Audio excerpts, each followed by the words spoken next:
My stepchildren said I was nothing to them after paying their rent, tuition, and therapy for years, so I sold their car, cut them off, and used the money to fund my revenge vacation. Hello, everyone. Welcome to Reddit Visuals. You ever spend years thinking that love, effort, and sacrifice would eventually earn you a place in someone's heart, only to find out they never saw you as family to begin with? Yeah, I learned that the hard way. And what I did after, well, let's just say it made a few jaws drop at the next family reunion. Let me rewind. I married their mother, Rachel, 8 years ago. She was a widow with 2 teenagers, Noah and Lily, who were both clearly still grieving the loss of their dad. I came in gently, never tried to replace their father. Never demanded to be called Dad. I just showed up, paid for things, supported them emotionally, drove them to therapy, covered school trips, college applications, you name it. Every time they needed something, I was there.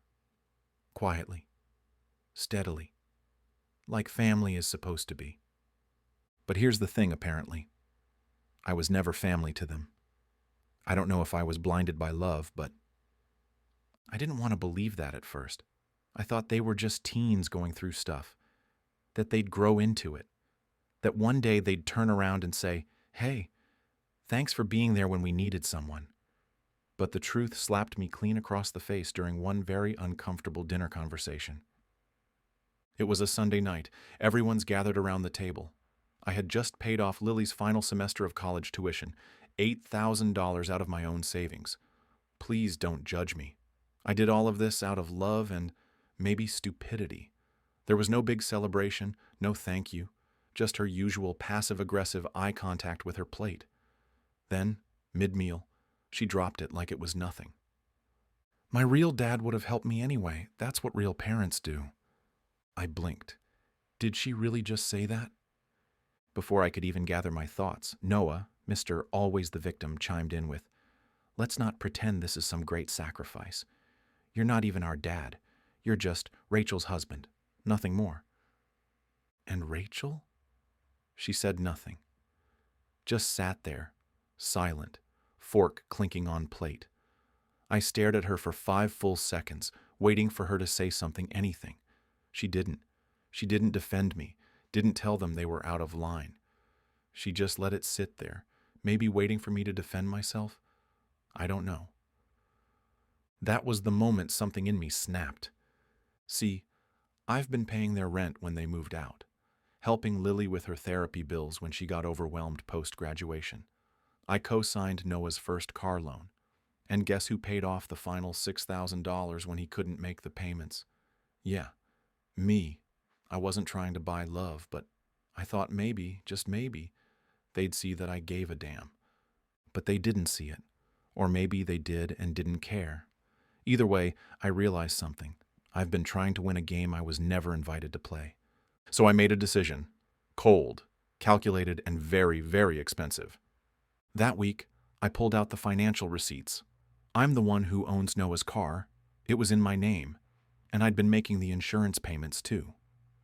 I called the dealership and arranged a pickup. He didn't even notice until the tow truck showed up outside his apartment. His girlfriend called me screaming. I told her to tell him to ask his real family for help. Next, I canceled the monthly rent payments I'd been making for Lily's off-campus housing. No notice. No discussion. She texted me in full panic 2 weeks later, asking what happened. I told her she was right. I wasn't her dad. So why should I pay for things a real dad would have covered?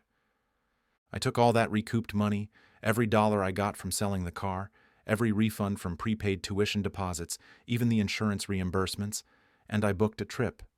Not just any trip. A lavish, over-the-top, first-class revenge vacation. 10 days in Italy solo, Florence, Rome, Amalfi Coast, wine tastings, private chefs, luxury spas, full I am living my best unbothered life energy. And I posted about it, on Facebook, with captions like, "Nothing like spending money on someone who actually appreciates you, me." Petty? Oh, absolutely. But satisfying? On a level I cannot even describe.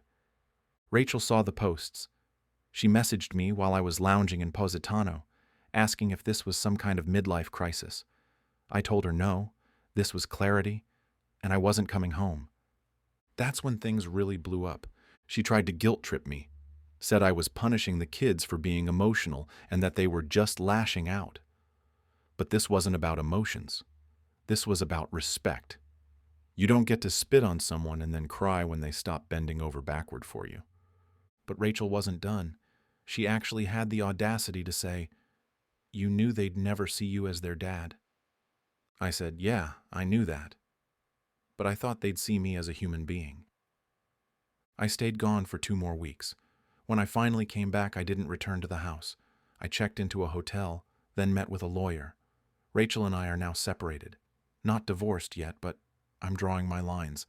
And those lines no longer include carrying dead weight for people who treat me like a bank with a pulse. Lily moved back in with Rachel temporarily because she couldn't afford rent. Noah's scrambling to find a way to get to work without the car.